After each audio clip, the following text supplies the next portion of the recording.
Rumah sakit terbakar, penyelamatan pasien berlangsung menegangkan.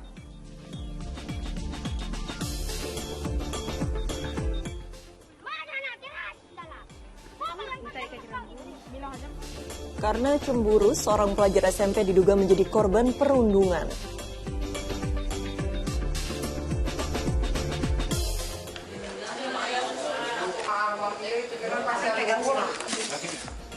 Diduga keracunan makanan, warga jalani perawatan di puskesmas hingga rumah sakit.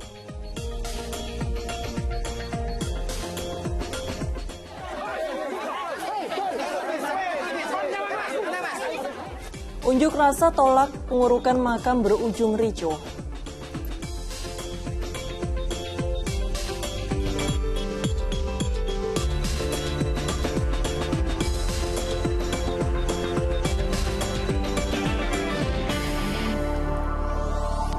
Halo, selamat pagi. Senang sekali saya Ilham Ardiansyah dan Nurul Cinta hari ini menemani pagi hari Anda dalam Fokus Pagi spesial edisi 2 Oktober 2023 memperingati Hari Batik Nasional dan kami hari ini sudah memakai batik. Iya, dan tidak hanya kita sepertinya Ilham, karena di hari Senin ini tentunya para pelajar ASN juga banyak yang menggunakan batik ya.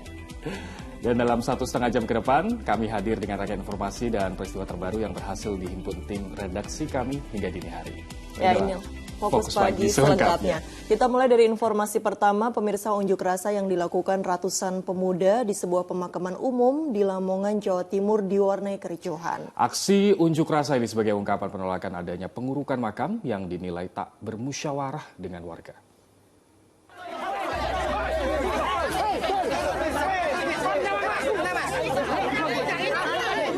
Kericuhan mewarnai unjuk rasa ratusan pemuda desa Tunjung Mekar, Kalitengah, Lamongan saat masa memaksa menghentikan alat berat yang tengah beroperasi di area pemakaman desa. Adu mulut antara pelaksana proyek dan warga pun tak terhindarkan.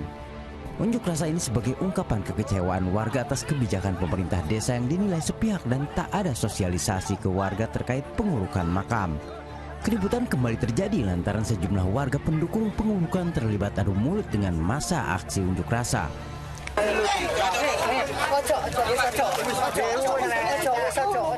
Situasi kembali kondusif setelah petugas kepolisian dari sektor Kalitengah mengamankan jalannya unjuk rasa. Warga menyegel alat berat dan menempelkan spanduk berisikan penolakan pengurukan di area makam.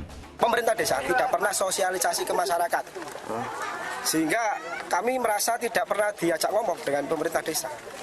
Kita itu punya keinginan untuk mengembangkan bagaimana desa ini bisa lebih baik, dan tidak pemerintah desa juga seenaknya sendiri seperti itu. Warga khawatir jika pengurukan lahan makam yang bertujuan untuk menghindari banjir akan merusak dan menghilangkan batu nisan. Hingga kini pihak desa enggan untuk berkomentar terkait dengan permasalahan pengurukan makam tersebut. Sapariran Wijaya melaporkan dari Lamongan, Jawa Timur. Ya, pemirsa, lagi-lagi seorang pelajar SMP menjadi korban perundungan berujung kekerasan di Kota Makassar, Sulawesi Selatan. Aksi perundungan diduga karena terduga pelaku tak terima korban dengan dekat dengan kekasihnya. Inilah video saat ST 16 tahun menjadi korban perundungan berujung kekerasan di Jalan Todo Pui 10, Kelurahan Borong, Kota Makassar, Sulawesi Selatan. Terduga pelaku penganiayaan merupakan seorang perempuan berinisial HS. Usai menerima laporan korban, petugas Polrestabes Makassar langsung menyelidikinya. Hasilnya, polisi mengamankan 7 perempuan terduga pelaku yang berada di lokasi kejadian. 5 diantaranya masih di bawah umur serta 2 perempuan dewasa. Motif perundungan dilatar belakangi kecemburuan dari terduga pelaku utama terhadap korban yang tengah dekat dengan kekasihnya. Sementara itu polisi belum menetapkan tersangka lantaran masih mendalami peran masing-masing terduga pelaku yang berada di lokasi tersebut. Kini korban tengah mendapati pendampingan dari UPTD Perlindungan Perempuan dan Anak Kota Makassar. Untuk motifnya adalah karena kecemburuan. Cemburu daripada pelaku ini, cemburu karena korban ini bersama-sama dengan yang lainnya. Akibat perundungan tersebut, terduga pelaku utama terancam jeratan pasal berlapis dengan pidana penjara paling lama 3 tahun 6 bulan atau denda 72 juta rupiah. Andi Muhammad Sardi melaporkan dari Makassar, Sulawesi Selatan. Kita ke informasi selanjutnya, diduga keracunan makanan, puluhan orang warga Kecamatan Cilaku, Cianjur, Jawa Barat harus menjalani penanganan pihak rumah sakit. Umumnya mereka mengalami pusing, muntah-muntah hingga diare usai menyantap menu makanan dari sebuah acara.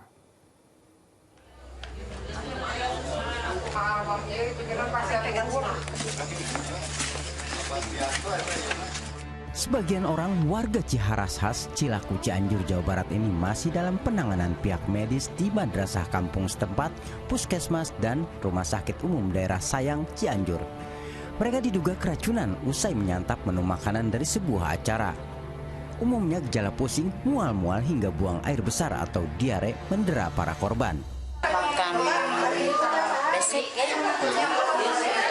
habis ya, terus puyeng, entah waktu jam 3:30 saya muntah-muntah, puyeng, buang air besar. Untuk mengetahui penyebab pastinya, polisi memeriksa sejumlah saksi dan mengambil contoh makanan untuk uji laboratorium. Ada laporan ternyata yang merasa mual, muntah, mulus itu adalah yang setelah mereka membawa makanan itu ke rumahnya dimakan, itu yang banyak mengalami diperkirakan keracunan. Total ada 78 orang yang diduga keracunan makanan dan hingga kini kasusnya masih dalam penyelidikan polisi. Rendra Ghazali melaporkan dari Cianjur, Jawa Barat. Polisi mengamankan 4 orang remaja diduga anggota kelompok motor yang ulahnya kian meresahkan masyarakat. Dengan membawa senjata tajam, mereka diduga akan tawuran dan menyerang warga di kawasan Kelari, Karawang, Jawa Barat.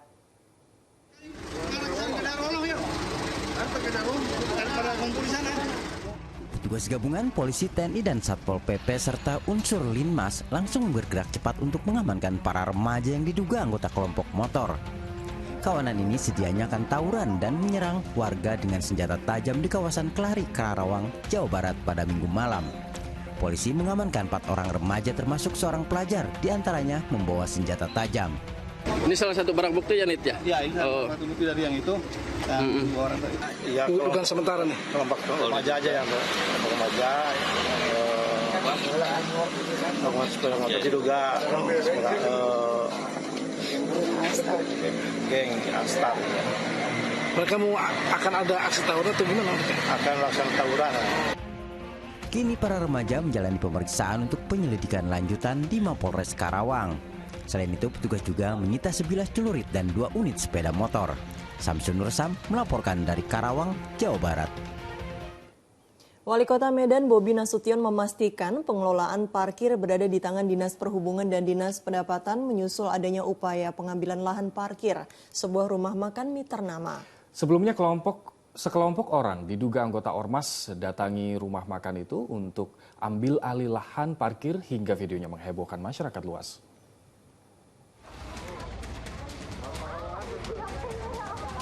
Ketenangan para pengunjung dan operasional di rumah makan mie ini mendadak riuh.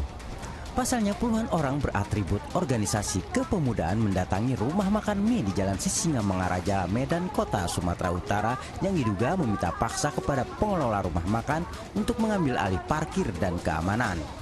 Buntut kejadian ini, Wali Kota Medan Bobi Nasution memastikan pengelolaan parkir berada di tangan Dinas Perhubungan dan Dinas Pendapatan. Pengelola parkir itu ke Disub, bukan ke pengelola usaha, ataupun ke kalau di area yang parkirnya off-road ya, off-street, itu minta ke Dinas Pendapatan, Dispenda, bukan ke tempat usahanya. Hingga kini polisi belum memberikan keterangan resmi menyusul pengelola rumah makan sudah menempuh jalur hukum terkait kasus tersebut. Putih Alawiyah Lubis melaporkan dari Medan, Sumatera Utara.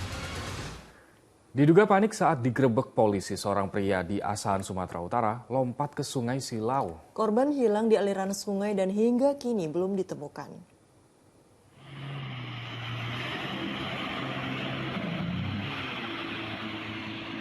Petugas Basarnas melakukan pencarian seorang pria yang hilang di Sungai Silau di Asahan, Sumatera Utara. Puluhan warga berkerumun di jembaran aliran sungai menunggu hasil pencarian petugas.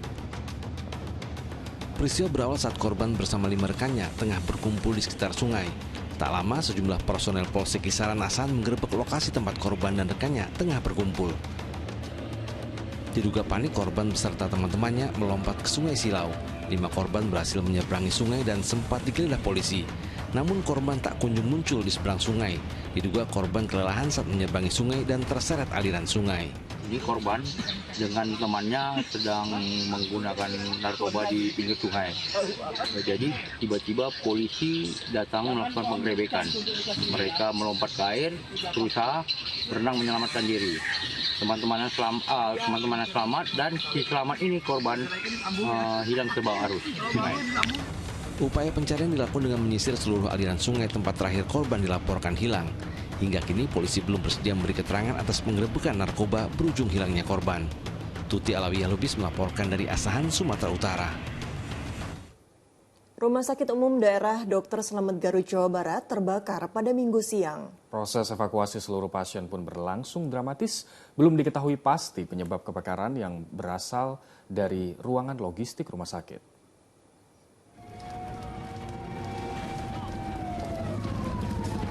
Asap hitam membumbung tinggi dari atap bangunan ruang logistik Rumah Sakit Umum Daerah Dr. Slamet Garut yang terbakar Minggu siang. Seluruh keluarga pasien yang berada di dalam rumah sakit panik histeris saat diminta mengevakuasi anggota keluarganya yang sedang sakit.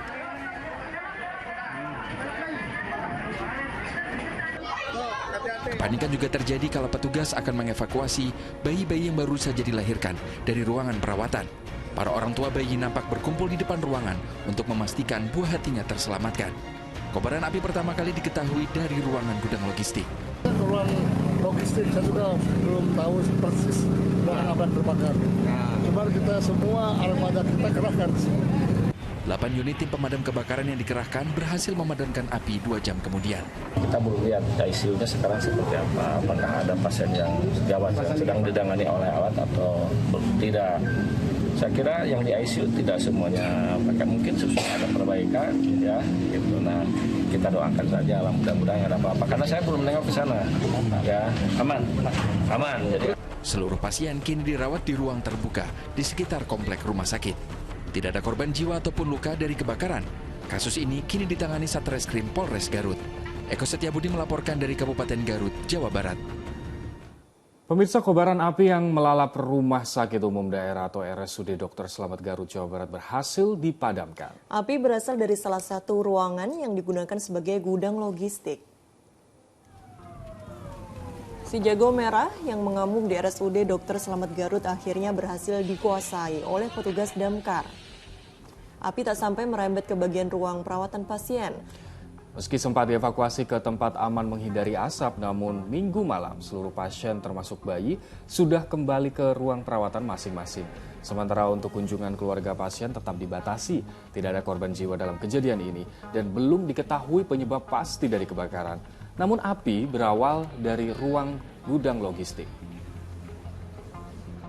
Yang tidak ya, karena memang itu tempat-tempat barang yang sudah tidak dipakai. Dengan kejadian kebakaran ini Pak, kejadian ada korban nggak Pak? Tidak ada. Si pasien-pasien yang ada di sebelah mana tadi itu di sebelah mana dulu Pak? Tadi udah dievakuasi, ada beberapa. Kita ke informasi Gunung Semeru di Lumajang, Jawa Timur yang kembali erupsi pada Minggu siang. Meski dinyatakan aman, BPBD setempat mengimbau warga tetap waspada karena status gunung api tertinggi di Pulau Jawa itu masih bertahan di level 3 atau siaga. Beginilah detik-detik saat Gunung Semeru di Lumajang mengalami letusan. Kuatnya tekanan magma membuat letusan membentuk kolom abu setinggi 1.500 meter dari puncak gunung. Erupsi berupa letusan itu terekam di kamera pengawas atau CCTV milik warga yang terpasang di Desa Oro-Oro Ombo, Kecamatan Pronojiwo. Tidak hanya teramati secara visual, erupsi berupa letusan itu juga terekam di seismograf milik Pusat Vulkanologi dan Mitigasi Bencana Geologi dengan amplitudo maksimal mencapai 22 mm. Selain letusan, Gunung Semeru juga terekam mengalami 1 kali getaran gempa guguran, 2 kali getaran gempa hembusan, dan 2 kali getaran gempa tektonik jauh. Kita kembali ke informasi kebakaran lahan yang kembali muncul di Martapura, Kabupaten Banjar, Kalimantan Selatan, hingga 4 hektar lahan hangus. Sementara di Kabupaten Seram bagian barat Maluku, kebakaran puluhan hektar lahan kayu putih sempat membuat warga berlarian panik.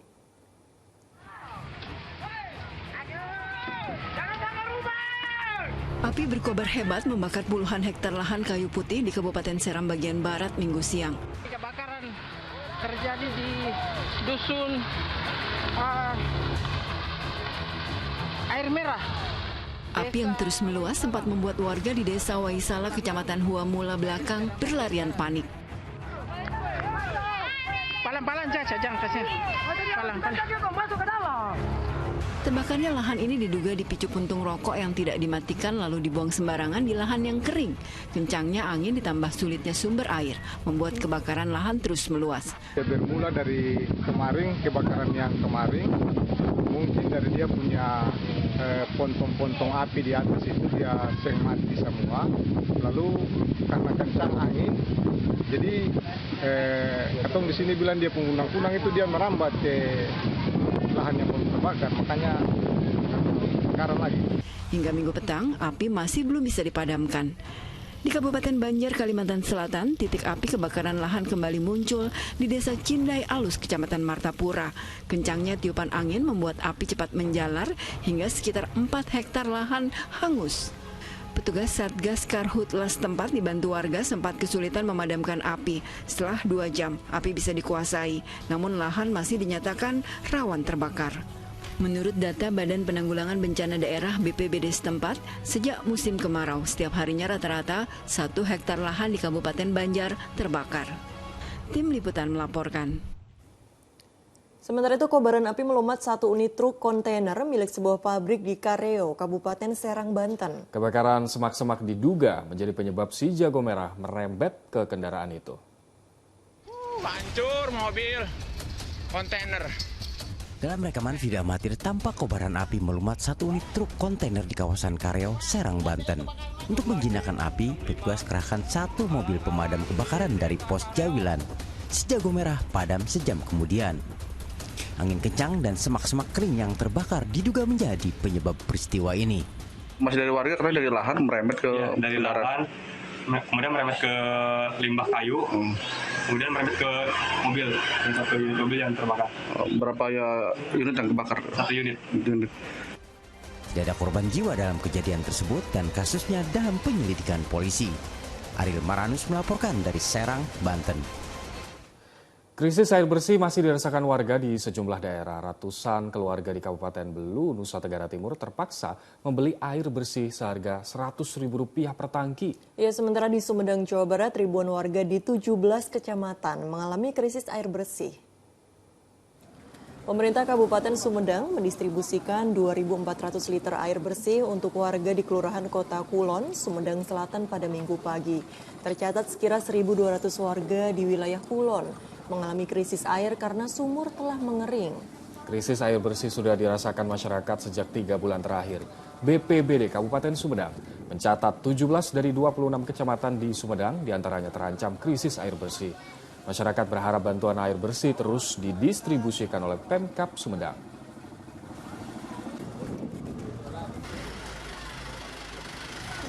Katakan warga di perbatasan NTT dan Timur Leste. Ratusan keluarga di Dusun Leolaran, Kabupaten Belu, Nusa Tenggara Timur mendapatkan bantuan air bersih. Sumber air di rumah-rumah warga sudah mengering sehingga kesulitan mendapatkan air. Warga juga terpaksa membeli air bersih seharga Rp100.000 per tangki. Dalam bantuan ini warga mendapat 20.000 liter air bersih dari Ikatan Jurnalis Televisi Pengurus Daerah NTT dan Babinsa.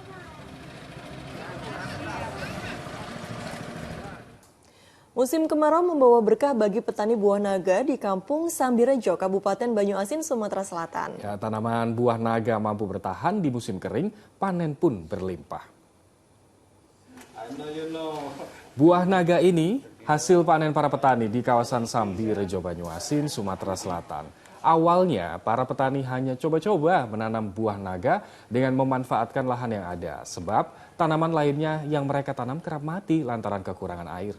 Ya, tanaman buah naga ternyata mampu bertahan di musim kemarau dan dapat dipanen 2 hingga 3 kali dalam setahun. Selain itu, buah naga juga sangat diminati sehingga laku di pasaran. Agar panennya terus melimpah, sedianya pihak terkait akan membuatkan embung supaya tanaman buah naga juga tidak kekeringan. Naga ini hidupnya di musim kemarau. Jadi istilahnya kemarau membawa berkah lah untuk para petani hortikultura ini. Untuk solusinya mungkin nanti kita buat seperti embung di lahan kosong. Dari air itu mengalir dari embung itu mengalir ke kebun ini. Kita ke informasi lainnya, pemirsa. Sebuah pohon berukuran besar setinggi 15 meter tumbang dan menutup ruas jalan nasional di Cicalengka, Kabupaten Bandung, Jawa Barat. Dampaknya kemacetan terjadi hingga 3 kilometer.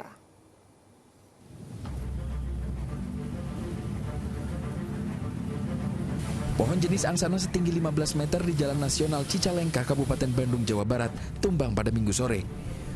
Peristiwa itu membuat jalur utama yang menghubungkan Garut dan Tasikmalaya menuju kota Bandung lumpuh akibat pohon berukuran besar yang menutupi jalan. Kemacetan panjang pun terjadi hingga 3 km. Petugas tim SAR Bandung yang dikerahkan membutuhkan waktu 1 jam untuk memotong batang pohon berdiameter sekitar 1 meter menggunakan gergaji mesin.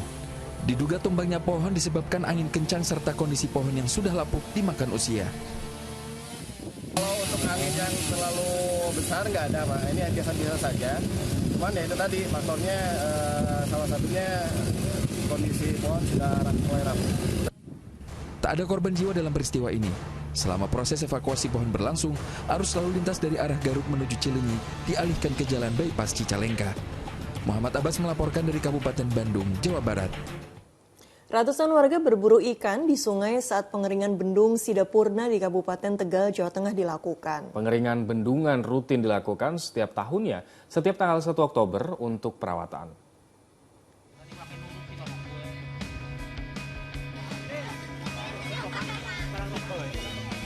Aliran sungai Sidapurna di Kabupaten Tegal, Jawa Tengah ramai didatangi ratusan warga Minggu pagi. Bukan tanpa sebab, warga baik dewasa maupun anak-anak datang untuk berburu ikan. Sudah menjadi tradisi setiap awal bulan Oktober dilakukan pengeringan bendungan Sidapurna. Pengeringan dilakukan sekira 2 pekan untuk peremajaan bendungan. Pengeringan dilaksanakan 1-5 bulan Oktober setiap tahunnya. Tujuannya untuk apa, Pak? Untuk mengetahui bangunan-bangunan yang retak atau rusak, sama untuk pengecatan ulang. Surutnya air membuat ikan-ikan menjadi sangat mudah untuk ditangkap. Ada yang membawa peralatan serok untuk menangkap ikan, ada pula yang hanya menggunakan tangan kosong. Beragam ikan bisa didapatkan seperti ikan lele, gabus, dan sapu-sapu. Ada yang berukuran kecil, namun tak jarang yang beruntung mendapatkan ikan dengan bobot hingga 7 kg. Kalau yang datang ke sini biasanya dari warga mana? Oh, banyak, Mas. Dari Brebes, dari sampai ke Malang juga sini. Ini sama. Iya. Nah, ukurannya berapa, Pak, paling gede? Ya kalau ikan lele nyampe 7 kilo. 7 kilo pernah. Nyampe. Bukan hanya warga setempat, saat tradisi pengeringan bendungan berlangsung, warga dari luar kota pun datang untuk berwisata sambil menangkap ikan. Ramainya warga yang berdatangan menjadi berkat tersendiri bagi para pedagang makanan di sekitar lokasi. Kunchoro Wijoyanto melaporkan dari Kabupaten Tegal, Jawa Tengah. Presiden Joko Widodo membuka acara Istana Berbatik dalam rangka memperingati Hari Batik Nasional yang jatuh setiap tanggal 2 Oktober. Presiden Joko Widodo mengajak kepada seluruh masyarakat untuk aktif melestarikan budaya Indonesia. Ya, Presiden Joko Widodo beserta Ibu Negara Iriana Jokowi dan Wakil Presiden Ma'ruf Amin beserta Ibu Wuri Ma'ruf Amin Minggu malam membuka acara Istana Berbatik di halaman Istana Negara Merdeka Utara, Jakarta. Digelarnya acara Istana Berbatik ini dalam rangka memperingati Hari Batik Nasional yang jatuh setiap tanggal 2 Oktober. Dalam amanatnya, Kepala Negara mengatakan bangsa Indonesia patut bersyukur memiliki batik bukan hanya sebagai karya seni biasa, tetapi merupakan warisan budaya tak benda. Melalui acara Istana Berbatik, Presiden Joko Widodo mengajak masyarakat Indonesia untuk menumbuhkan kebanggaan pada batik. Dalam acara Istana Berbatik menampilkan 503 model atau peraga busana, serta menghadirkan artis dan model dan wakil kerajaan-kerajaan Nusantara, serta sejumlah Menteri Kabinet Indonesia Maju. wajah kita, wajah budaya kita, dan sebagai sebuah karya seni yang luar biasa. Di situ ada simbolisme, di situ ada filosofi, setiap motif yang ada. Dan inilah Hari Batik Nasional yang diperingati setiap tanggal 2 Oktober dilakukan untuk meningkatkan kesadaran masyarakat akan upaya perlindungan dan pengembangan batik Indonesia. Ya, di Taman Mini Indonesia Indah Anda bisa berlibur sekaligus belajar tentang batik secara gratis di Museum Batik Indonesia. Mau tahu sejarah batik di tanah air? Kita lihat liputannya.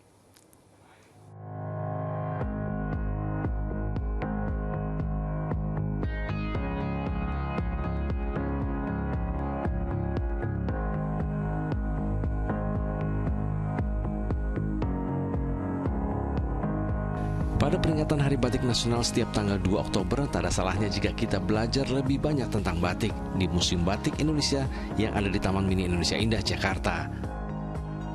Di Museum Batik Indonesia ini, pengunjung bisa mengetahui sejarah batik di tanah air. Selain sejarah, tentunya para pengunjung juga bisa ikut rekreasi ya, karena di sini selain kita belajar tentang sejarah batik, kita juga akan melihat gimana sih cara bikin batik, tekniknya, pakai canting dan juga pakai lilin. Kemudian bagaimana cara penggunaannya, karena kan mungkin orang tuh bingung ya cara pakai batik seperti apa. Secara tradisional kami juga punya. Selain itu juga orang akan belajar mengenai perkembangan batik itu seperti apa, kemudian tokoh-tokoh yang berpengaruh dalam dunia batik, dan juga tentunya semua itu didukung oleh teknologi. Seperti gambar motif batik yang biasanya berasal dari bangunan dan arca peninggalan kerajaan zaman dahulu. Setiap motif memiliki makna dan filosofi yang digunakan pada waktu tertentu. Batik dibagi menjadi dua jenis, yaitu batik kerajaan dan batik pesisiran. Batik kerajaan adalah batik Keraton Yogyakarta dan batik Keraton Solo yang identik dengan warna kain gelap dengan motif kawung yang melambangkan kesucian dan kesempurnaan. Sementara batik Keraton Cirebon dan batik Pekalongan merupakan contoh dari batik pesisiran yang identik dengan beragam warna dan motif alam.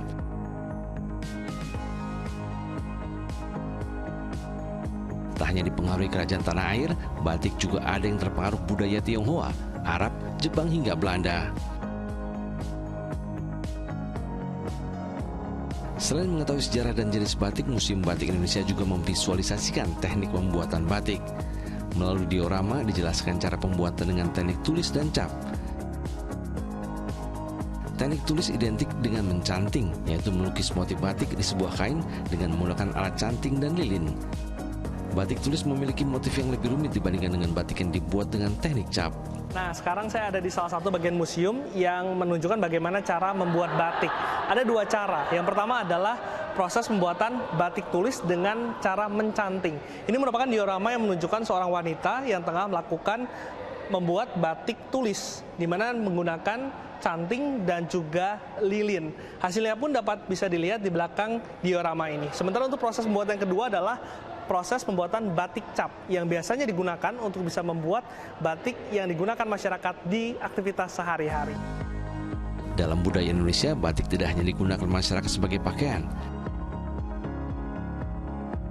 namun batik juga diolah menjadi kain panjang, sarung, dodot, kemben, ikat hingga selendang. Glenn Joshua dan Ahmad Hilman melaporkan dari Jakarta. Sejumlah informasi lain masih akan hadir, di antaranya puluhan motor terjaring razia balap liar. Selengkapnya kami hadirkan usai jeda bersama Nurul Cinta.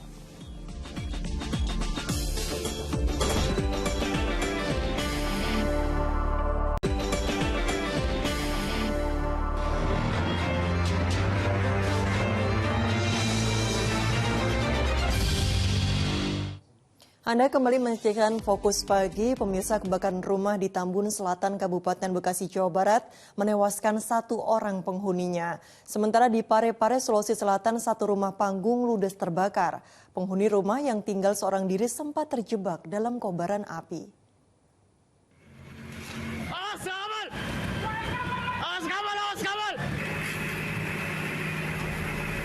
Kobaran api dengan cepat menghanguskan bangunan rumah panggung di Jalan Ambomati, Kecamatan Bacukiki, Kota Parepare, Sulawesi Selatan. Petugas pemadam kebakaran yang tiba di lokasi dengan cepat memadamkan api agar tidak merembet ke rumah warga lainnya. pemilik rumah yang tinggal seorang diri sempat terjebak dalam kobaran api sebelum akhirnya berhasil diselamatkan petugas. Setelah tiba di lokasi, kami mendapatkan informasi dari masyarakat setempat bahwa ada korban di dalam rumah. Jadi sempat kami lakukan dulu evakuasi. Ya, alhamdulillah pemilik rumah ini tidak evakuasi satu orang. Penyebab pasti kebakaran kini dalam penyelidikan polisi. Di Tambun Selatan, Kabupaten Bekasi, Jawa Barat, seorang anak perempuan berusia 16 tahun meninggal dunia akibat luka bakar serius setelah rumahnya ditempatinya kebakaran pada Minggu siang. Korban yang memiliki kebutuhan khusus tak bisa diselamatkan karena orang tua korban sedang keluar rumah saat terjadinya kebakaran. Akhirnya kata ibunya di situ ada obat nyamuk bakar. Nah, anaknya kan punya kekurangan ya, dia nggak bisa bicara. Anak kebutuhan khusus lah Mbak ya? Iya, dia tuh kurang ya kan. Jadi mungkin kesenggol, kata ibunya, mungkin kesenggol obat nyamuk bakarnya jadi kebakar tuh, karena di dalam tuh banyak barang-barang yang mudah terbakar di rumah dia. Jadi orang tua korban telah dimintai keterangan, sementara kasus ini kini ditangani Polres Metro Bekasi. Tim Liputan melaporkan. Polisi mengamankan puluhan sepeda motor tanpa dokumen dan knalpot bising dalam razia balap liar di Kabupaten Lombok Timur, Nusa Tenggara Barat pada Minggu malam. Selain diberi sanksi tilang, pemilik kendaraan harus mengganti suku cadang kendaraan dengan yang asli sebelum dibawa pulang.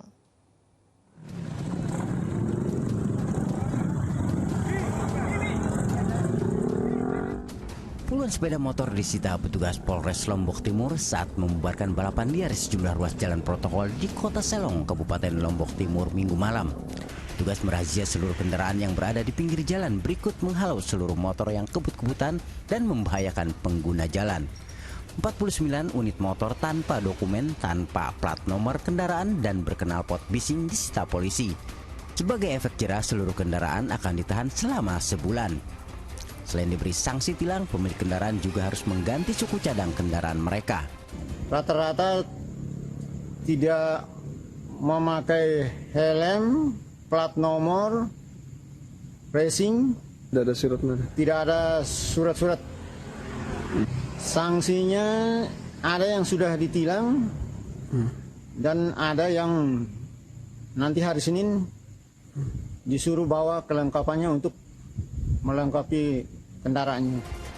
Razia balap liar rencananya digelar di seluruh wilayah untuk mengurangi kecelakaan dan menjaga kenyamanan masyarakat. Riyadi Sulhi melaporkan dari Kabupaten Lombok Timur, Nusa Tenggara Barat. Video duel antara remaja putri menghebohkan warga kota Parepare, Sulawesi Selatan. Rupanya peristiwa terjadi hanya karena kesalahpahaman akibat rumor yang didengar oleh salah satu remaja. Jangan kayak saya Cipah, nangko. Berdiri ku Cipah. Video yang merekam perkelahian dua remaja putri ini menggemparkan warga kota Parepare, Sulawesi Selatan. Polisi yang menyelidiki aksi duel tersebut telah memeriksa kedua terduga pelaku yang terlibat duel. Keduanya berinisial HS dan RT yang baru berusia 12 tahun dan 13 tahun. Duel antara keduanya terjadi diduga karena kesalahpahaman.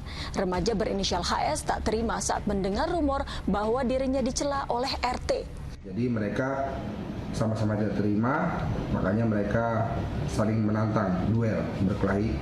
Yang mana kejadiannya di Jalan Agus Salim, sekitar sekolahnya, ya, tidak jauh dari sekolahnya. Tidak ada perundungan, ini murni karena kesalahpahaman. Kini kedua pelajar SMP tersebut telah didamaikan oleh polisi dan pihak keluarga, mengingat keduanya saling bertetangga. Tak hanya itu, kesepakatan damai juga dilakukan kedua remaja putri itu di sekolah mereka. Suardi Gata melaporkan dari Parepare, Sulawesi Selatan. Seorang pria yang diduga mencuri ponsel babak belur dihajar warga di Cilengsi, Kabupaten Bogor, Jawa Barat. Terduga pelaku diringkus warga setelah korban berteriak minta tolong.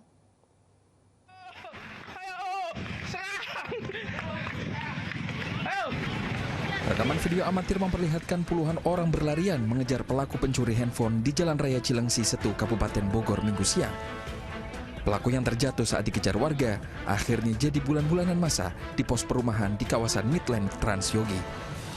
Aksi pencurian handphone ini bermula saat korban yang sedang berboncengan motor akan membeli plastik, tiba-tiba dipepet oleh pelaku yang langsung menggondol handphone dari dashboard motor korban.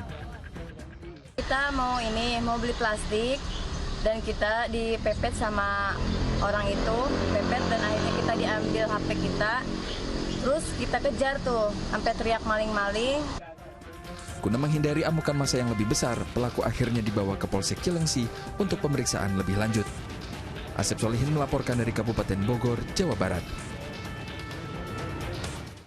3 dari 5 terduga pelaku ruda paksa terhadap seorang gadis di Merauke, Papua Selatan diringkus polisi. Ketiganya ditangkap di semak-semak saat mengonsumsi minuman keras. Setelah ditangkap aparat, 3 dari 5 terduga pelaku ruda paksa terhadap seorang gadis di Merauke, Papua Selatan dibawa ke kantor polisi pada Minggu pagi. Selain 3 tersangka, polisi juga mengamankan seorang pria karena berada di lokasi kejadian saat peristiwa terjadi.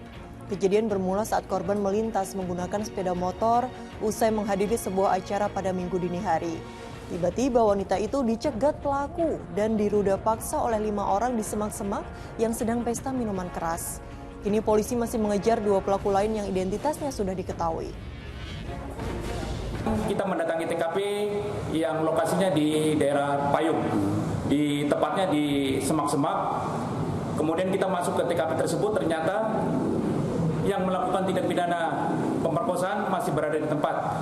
Menurut keterangan korban yang melakukan pemerkosaan sebanyak 5 orang, kemudian pada saat kita turun ke TKP, Tim Intel Korem 162 Wirabakti Mataram, Nusa Tenggara Barat mengamankan seorang pria karena menjadi anggota TNI Gadungan berpangkat Letnan Kolonel. Dengan dalih bisa mengurus kelulusan warga menjadi anggota TNI, tersangka berhasil meraup ratusan juta rupiah dari korbannya.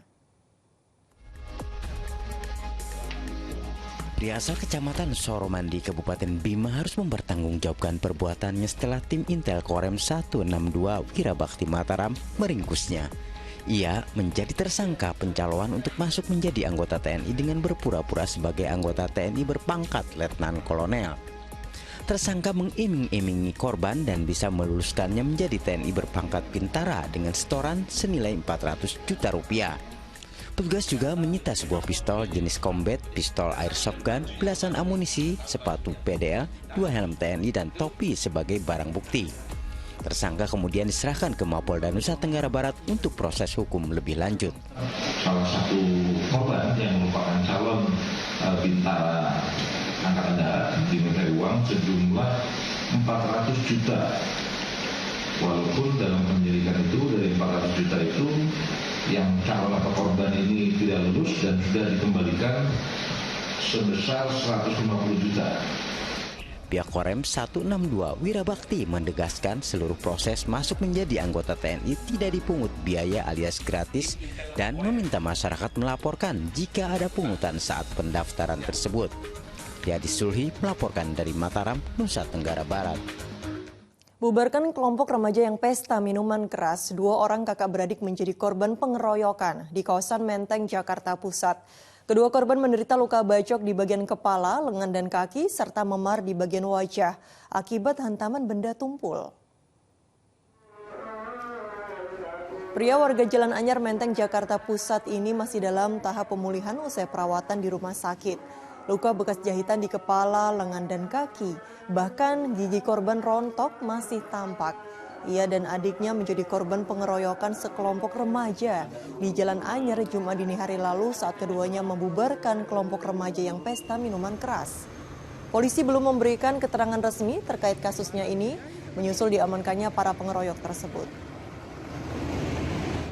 Nggak taunya adik saya udah mau dijatuh, mau dibacokin. Langsung saya lepek lari, ngedorong itu pelaku. Pas adik saya kabur, saya mau lari kepleset, udah saya habis. Gigi saya pakai.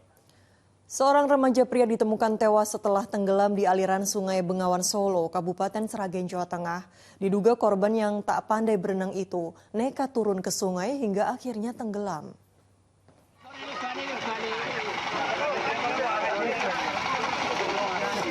Video rekaman warga ini menunjukkan proses evakuasi jasad seorang remaja dari aliran Sungai Bengawan Solo di Dukuh Senden, Desa Kelandungan, Kabupaten Sragen, Jawa Tengah, Minggu siang. Korban diketahui bernama Fuad Tansah, warga Dukuh Popongan, Desa Kelandungan.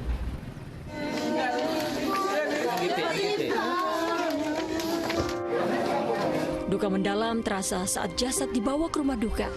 Ibu korban tak kuasa menahan tangis kehilangan putra tercintanya. Peristiwa tenggelamnya korban berawal saat ia dan rekannya mengunjungi bantaran Sungai Bengawan Solo. Meski tak mahir berenang, korban nekat turun ke sungai. Diduga tak mengetahui adanya palungan di area tengah sungai, korban yang sempat meminta pertolongan rekan-rekannya akhirnya tenggelam. Punya ide salah satu untuk mandi di kali. Nah, yang korban ini duluan, jadi duluan dia mandi duluan, tidak tahunya mungkin karena dia tidak bisa berenang, akhirnya dia tangannya sampai istilah melambai-lambai minta tolong. Kalau kedalaman mungkin itu bisa 3-4 meter.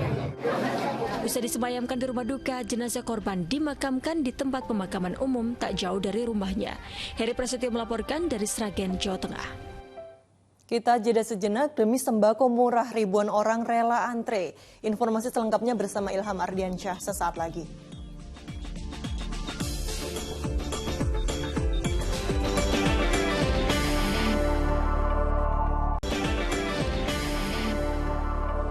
Anda kembali di Fokus Pagi bersama saya Ilham Ardiansyah. Kita lanjutkan informasi hari ini. Rumah Sakit Umum Daerah Dr. Slamet Garut, Jawa Barat terbakar Minggu siang. Proses evakuasi seluruh pasien pun berlangsung dramatis. Belum diketahui pasti penyebab kebakaran yang berasal dari ruangan logistik rumah sakit.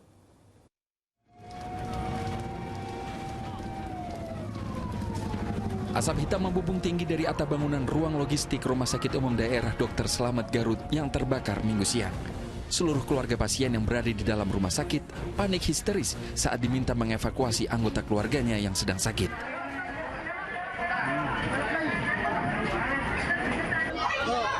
Kepanikan juga terjadi kala petugas akan mengevakuasi bayi-bayi yang baru saja dilahirkan dari ruangan perawatan.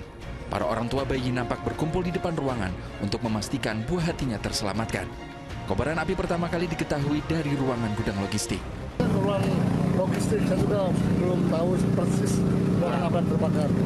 Cuma kita semua armada kita kerahkan. 8 unit tim pemadam kebakaran yang dikerahkan berhasil memadamkan api 2 jam kemudian. Kita belum lihat ICU-nya sekarang seperti apa. Apakah ada pasien yang sejawat yang sedang ditangani oleh alat atau tidak. Saya kira yang di ICU tidak semuanya pakai, mungkin sudah ada perbaikan ya gitu. Nah, kita doakan saja lah mudah-mudahan ada apa-apa karena saya belum menengok ke sana. Ya, aman. Jadi seluruh pasien kini dirawat di ruang terbuka di sekitar komplek rumah sakit. Tidak ada korban jiwa ataupun luka dari kebakaran. Kasus ini kini ditangani Satreskrim Polres Garut. Eko Setiabudi melaporkan dari Kabupaten Garut, Jawa Barat. Diduga korsleting kebakaran melanda permukiman padat penduduk di Medan, Marelan, Senin dini hari. Tidak ada korban jiwa dalam kejadian ini, namun warga sempat panik lantaran peristiwa kebakaran terjadi saat mereka sedang terlelap. Masyarakat di Jalan Platina Raya, Gang Masjid Lingkungan 21 Kelurahan Rengas, Pulau Medan, Marelan, Senin dini hari mendadak panik menyusul peristiwa kebakaran yang melanda permukiman mereka. Api diduga berasal dari hubungan pendek arus listrik dari salah satu rumah yang kosong ditinggal penghuninya bekerja. Banyaknya material yang mudah terbakar membuat api dengan cepat membesar. Api baru dapat dipadamkan 1 jam kemudian. Tidak ada korban jiwa akibat kejadian ini dan penyebab kebakaran tengah diselidiki polisi.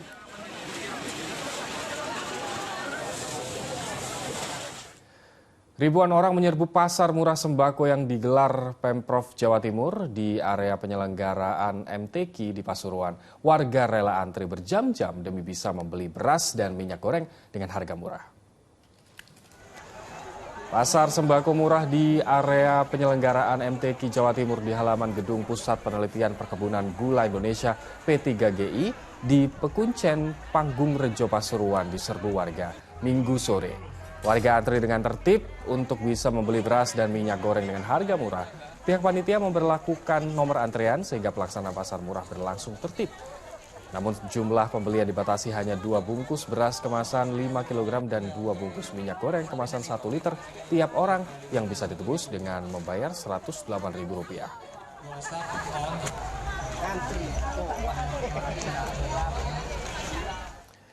ke informasi lain, Presiden Joko Widodo Minggu pagi memimpin upacara peringatan Hari Kesaktian Pancasila di Lubang Buaya, Jakarta Timur. Hari Kesaktian Pancasila yang jatuh setiap tanggal 1 Oktober merupakan peringatan terhadap jasa pahlawan revolusi yang gugur dalam peristiwa G30 SPKI. Presiden Republik Indonesia. Upacara peringatan Hari Kesaktian Pancasila dipimpin langsung oleh Presiden Joko Widodo di Monumen Pancasila Sakti, Lubang Buaya, Jakarta Timur Minggu pagi.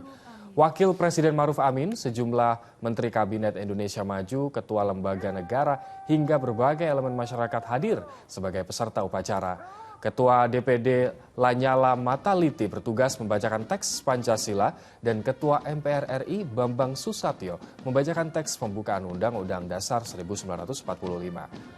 Sementara Ketua DPR RI Puan Maharani melaksanakan pembacaan dan penandatanganan ikhrar. Usai upacara, Presiden Jokowi dan Wapres Ma'ruf Amin meninjau langsung sumur Lubang Buaya, tempat jenazah pahlawan revolusi ditemukan pada tahun 1965. Dalam suatu susunan negara Republik Indonesia dengan berdasar kepada ketuhanan yang Maha Esa. Bakal calon presiden dari Koalisi Perubahan Anies Baswedan melakukan safari politik dengan menemui ribuan pendukungnya di Kabupaten Bandung, Jawa Barat. Sementara baca pres dari PDI Perjuangan Ganjar Pranowo mengikuti acara Jalan Sehat bersama ribuan kader dan simpatisan Partai Hanura di Surabaya, Jawa Timur.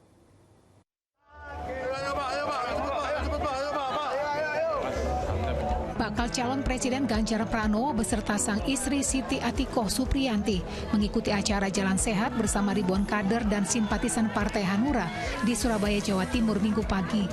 Dimulai dari Monumen Tugu Pahlawan, acara Jalan Sehat digelar dalam rangka memperingati Hari Kesaktian Pancasila. Ketua Umum Partai Hanura Osman Sabtaodang turut hadir dalam acara Jalan Sehat tersebut. Dalam kesempatan itu Ganjar berpesan kepada masyarakat untuk selalu membiasakan hidup sehat dengan berolahraga. Sementara Ketua Umum Partai Hanura Osman Sabtaodang menegaskan kader Partai Hanura satu suara untuk mendukung Ganjar Pranowo sebagai Presiden Indonesia periode 2024 hingga 2029. Sementara itu, baca pres dari Koalisi Perubahan Anies Baswedan menemui ribuan pendukungnya di Stadion Sijalak Harupat Kutawaringin, Kabupaten Bandung, Jawa Barat pada Minggu pagi. Anies menemui pendukungnya untuk mengikuti acara bertajuk Apel Akbar Desa Bersatu. Dalam pidatonya, Anies Baswedan menyuruhkan perubahan pembangunan akan dilakukan hingga ke pelosok desa. Anies berjanji akan memberikan alokasi tambahan dana bagi seluruh desa dengan tujuan bisa mensejahterakan warganya. Tim Liputan melaporkan. Ketua Umum Partai Amanat Nasional Zulkifli Hasan menanggapi naiknya elektabilitas PAN yang dirilis sebuah lembaga survei. Zulhas yakin PAN lolos parliamentary threshold dan mendapat 4,5% suara. Sementara Ketua Umum DPP PDI Perjuangan Megawati Soekarno Putri saat menutup Rakernas keempat yakin Ganjar Pranowo bisa jadi presiden ke-8. Ketua Umum DPP PDI Perjuangan Megawati Soekarno Putri memiliki keyakinan jika Ganjar Pranowo akan menjadi Presiden ke-8 Republik Indonesia. Dalam pidato politiknya saat menutup Rakernas keempat PDIP, Megawati mengaku senang dengan elektabilitas Ganjar saat ini yang mengalami tren kenaikan yang positif berdasarkan sebuah lembaga survei. Kendati demikian, Megawati menilai hal itu bisa terwujud apabila seluruh kader dan simpatisan PDIP mau bekerja keras. Tadi pagi kan Ibu bilang, Ibu nggak suka lihat survei. Tapi iseng aja tadi pagi-pagi. Wah, Pak Ganjar tuh udah naik tung. Ya tapi terus kalian nggak kerja, ya tung. Ayo, piye ai gawat. Dalam rilis lembaga survei Indikator Politik Indonesia, bakal calon Presiden Ganjar Pranowo unggul dalam semua simulasi Capres 2024 yang dilakukan mulai 14 September hingga 20 September. Pada simulasi 3 nama, Ganjar unggul dengan hasil survei mencapai 43,9%, sedangkan Prabowo 33,8% dan Anies Baswedan 14,4%. Sementara itu, Ketua Umum Partai Amanat Nasional Zulkifli Hasan menanggapi meroketnya elektabilitas PAN. Di sela-sela kunjungannya di acara Modification and Lifestyle Expo 2023 di Jakarta, Zulhas berterima kasih dan mengapresiasi kepercayaan masyarakat pada partai yang dipimpinnya. Politik yang menggembirakan, politik negeri yang saling mencintai, saling menyayangi, saling menghormati, rupanya dapat respon yang baik. Oleh karena itu kami sekali lagi terima kasih kepada seluruh Indonesia, dan tentu ini menjadi tantangan agar kami berbuat lebih baik lagi, lebih baik lagi sebagai slogan kami, PAN bantu rakyat selalu. Lembaga Survei Indikator Politik Indonesia merilis elektabilitas sejumlah parpol yang menyebutkan PAN mendapat angka 4,5%, sementara 3 parpol teratas masih diduduki oleh PD Perjuangan 26%, Gerindra 12,5%, dan Golkar 9,2%. Enggar Bagus, Cira Canigo, dan Eko Purwanto melaporkan dari Jakarta. Sebuah komunitas di Jakarta turun ke jalan untuk merawat hewan terlantar seperti kucing dan anjing. Tak hanya memberikan perawatan kesehatan, sterilisasi juga dilakukan untuk mencegah overpopulasi. Mereka yang bergabung pun datang dari berbagai kalangan. Kita simak selengkapnya dalam Berani Berubah, Yuk Bahagiakan Kucing Terlantar.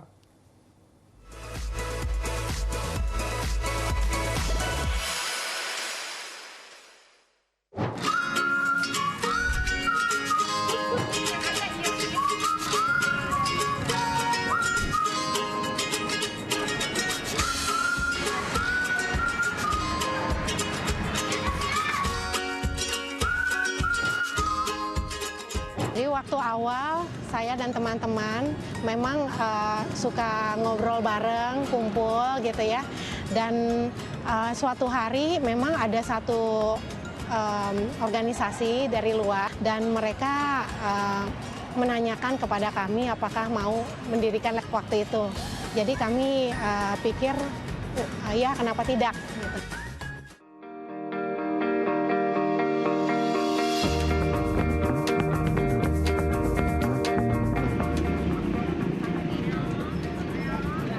Dan kenapa ya saya mau memperhatikan kucing-kucing terlantar ini? Karena mungkin saya percaya bahwa kalau kita tidak melakukan ini akan terjadi overpopulasi, dan overpopulasi ini akan menimbulkan masalah yang jauh lebih besar untuk kehidupan bermasyarakat. Kami punya beberapa program, yaitu program sterilisasi, kemudian ada program pengobatan gratis, dan kami fokus ke kucing dan anjing saja. Saya tertarik karena saya juga punya kucing di rumah yang semuanya tuh steril, gitu kan. Nah, terus saya juga pengen ngebantu kucing-kucing di luar sana yang hidupnya mungkin nggak sebaik yang di rumah. Setidaknya mereka kalau udah steril tuh kan nggak beranak pinak, nggak berkembang biak. Semakin banyak orang yang peduli dan sadar akan pentingnya steril. Karena steril itu bukan merenggut hak mereka sebagai kucing, tapi justru memberikan mereka kesehatan dan hidup yang lebih lama lagi.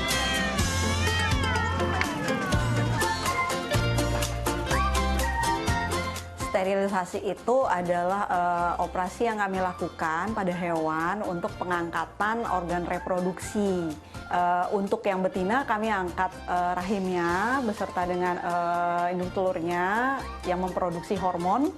Kemudian untuk jantan kami angkat testisnya, bagian testis.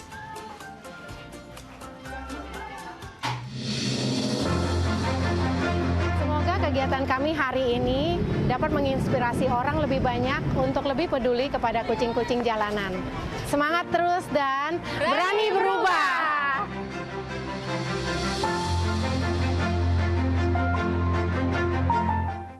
Pemirsa, kereta cepat Jakarta-Bandung akan diresmikan pengoperasiannya mulai hari ini. Selengkapnya akan kami hadirkan usai jeda, tetaplah di Fokus Pagi.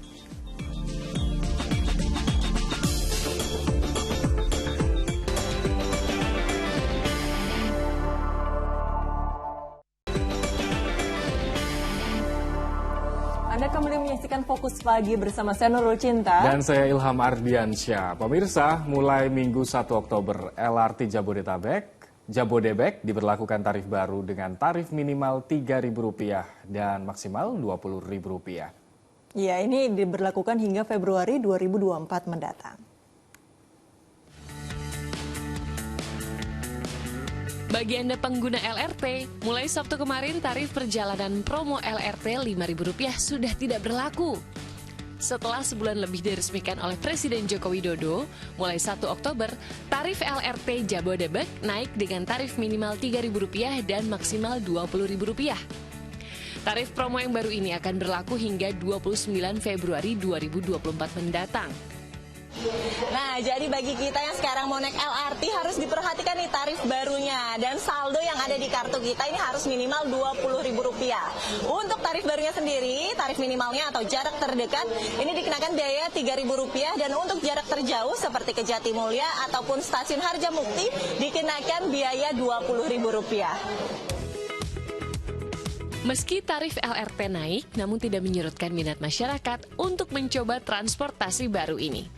Mau coba experience-nya buat anak-anak juga gitu. Mungkin kalau untuk saya mungkin kalau untuk ke arah Bekasi mungkin iya ya, dia banding naik transportasi yang lain gitu ya, lebih cepat waktu, emang hemat waktu. Saat ini juga sudah ada 16 rangkaian kereta LRT yang beroperasi setiap harinya. Jadi bagi pengguna jasa ataupun masyarakat yang akan naik LRT ini tidak lagi perlu menunggu lama hingga 20 menit. Cukup menunggu 7 hingga 8 menit hingga rangkaian keretanya datang dan bisa naik menuju ke tempat tujuan. LRT Jabodebek mengoperasikan 16 rangkaian kereta perharinya dengan total 234 perjalanan yang melayani rute Duku Atas Jatimulya dan Duku Atas Harjamukti. Agisha Febila, Dedi Effendi melaporkan dari Jakarta. Kereta cepat Jakarta-Bandung Wush rencananya akan diresmikan pengoperasiannya hari ini Senin 2 Oktober oleh Presiden Joko Widodo. Ya, tiket akan dijual dengan harga Rp250.000 hingga Rp350.000 untuk 3 kelas tempat duduk.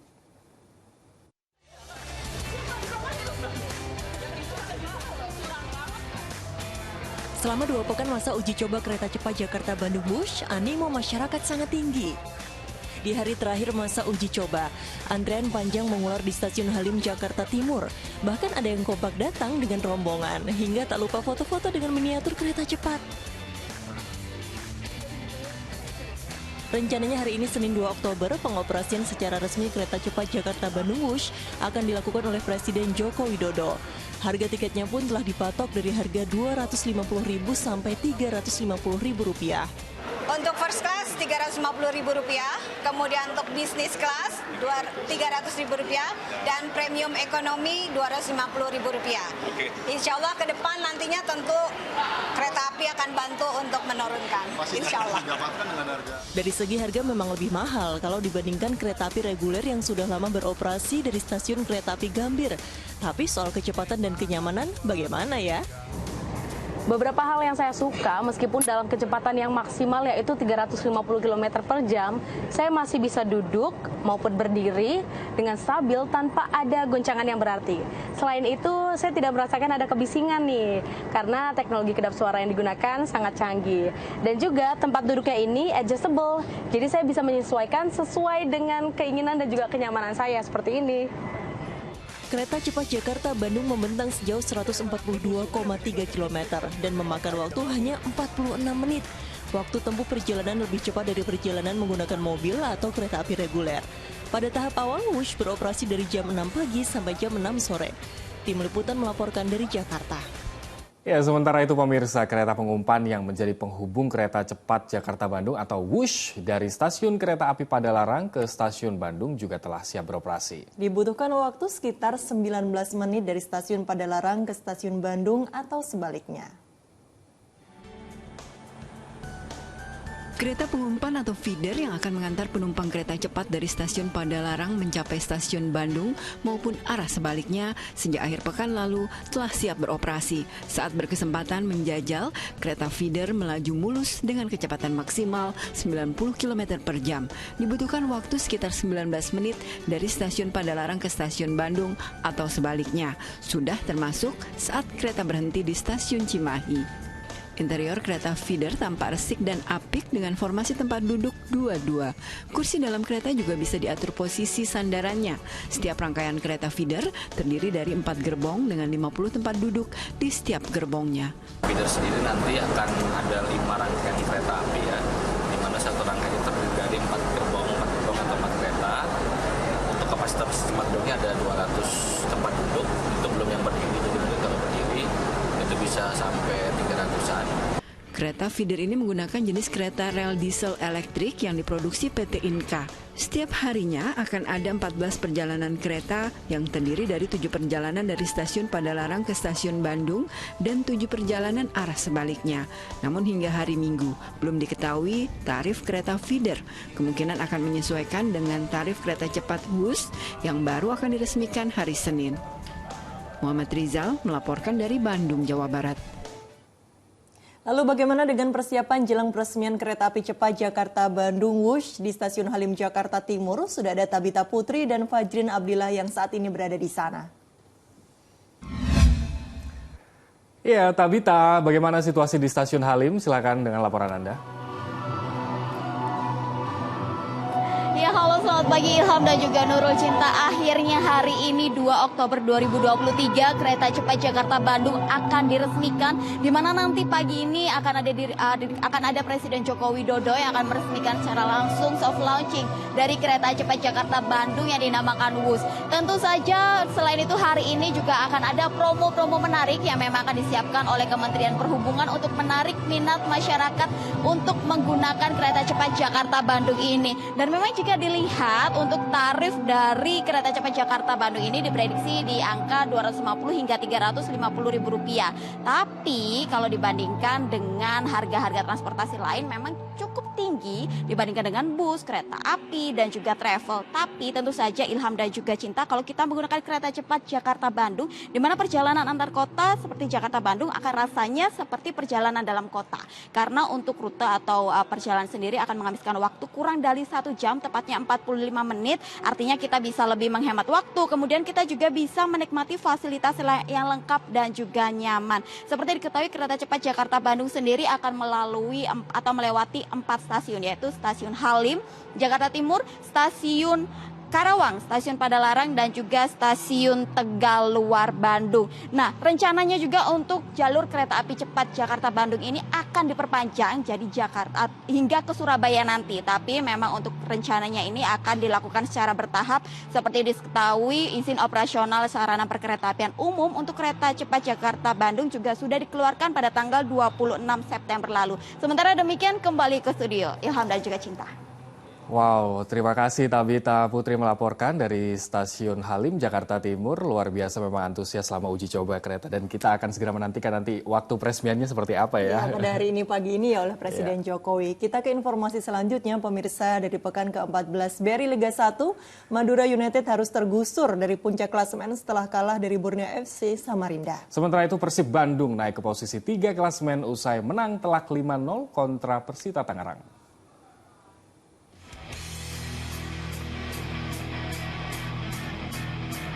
Persib Bandung bermain agresif sejak awal laga saat menjamu Persita Tangerang di Stadion Gelora Bandung Lautan Api, Kota Bandung, Jawa Barat, Minggu malam. Baru 9 menit laga berjalan, Maung Bandung langsung unggul 1-0 lewat sundulan David da Silva usai menerima sepak pojok Edo Febriansyah. Edo Febriansyah menjadi bintang pada laga ini setelah mencetak gol kedua Persib di menit ke-44. Tendangan kerasnya dari luar kotak penalti tak mampu dihalau kiper Randy Oscario. David da Silva memperbesar kemenangan Maung Bandung lewat golnya di menit ke-48. Da Silva berhasil mencetak hat-tricknya pada laga ini 3 menit berselang. Memanfaatkan umpan Mark Locke, pemain asal Brazil itu berhasil memasukkan bola ke gawang Persita. Frans Butuan menutup pesta gol tuan rumah menjadi 5-0 jelang laga berakhir. Kemenangan telak membawa Persib naik ke posisi 3 klasemen sementara. Sementara dari laga lain, Madura United harus tertinggal terlebih dahulu kala menjamu Borneo FC Samarinda di Stadion Gelora Ratu Pamelingan, Pamekasan, Jawa Timur, Minggu sore. Melalui skema serangan balik, tendangan Terence Puhiri tak mampu dibendung kiper tuan rumah dan membuat tim tamu unggul 1-0. Tak ingin malu di kandang, Laskar Sapi Kirap membalas di menit ke-40. Salim Tuharea berhasil mencetak gol penyama usai memanfaatkan kesalahan Leo Guntara. Pesut Hitam akhirnya keluar sebagai pemenang pada laga itu. Kesalahan di lini belakang tuan rumah harus dibayar mahal lewat gol yang dicetak Stefano Lillipali. Menang 2-1, Borneo FC berhasil naik ke puncak klasemen sementara, sekaligus menggusur Madura United yang turun ke peringkat kedua. Laporan tadi menutup kebersamaan kita dalam Fokus Pagi hari ini. Usai Fokus Pagi, jangan lewatkan untuk menyaksikan program Magic 5. Ya, mewakili tim redaksi dan kerabat kerja bertugas saya Ilham Ardiansyah dan Nurul Cinta pamit undur diri. Sampai jumpa.